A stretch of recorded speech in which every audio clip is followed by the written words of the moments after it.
Praise the lord, hallelujah. આજના દિવસના માટે હું ઈશ્વર પિતાની સ્તુતિ કરું છું, આરાધના કરું છું. આજનું વચન આ પ્રમાણે કહે છે કે શાસ્ત્ર તેનો 34મો અધ્યાય અને 10મી કલમ. સિંહના બચ્ચાને તંગી પડે છે અને ભૂખ વેઠવી પડે છે, પણ જેઓ યહોવાને શોધે છે તેઓને કોઈ પણ સારા વાનાની અછત હોશે નહીં. સિંહ એ હરેક પ્રાણીમાં એ અલગ છે.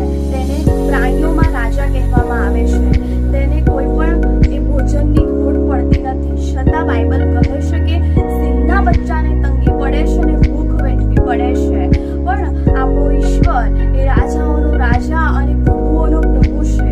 એ પરમેશ્વર આજે આપણને કહે છે કે જે યહોવાને શોધે છે તેઓને કોઈ પણ સારા વાનાની અછત હશે નહીં.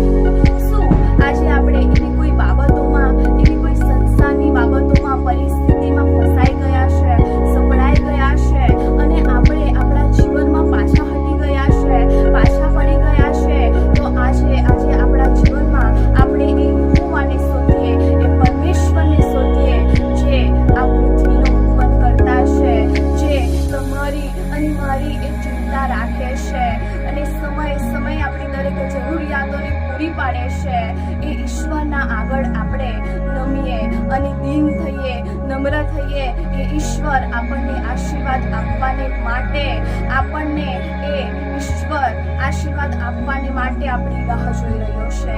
માટે ઈશ્વરની પાસે આવીએ,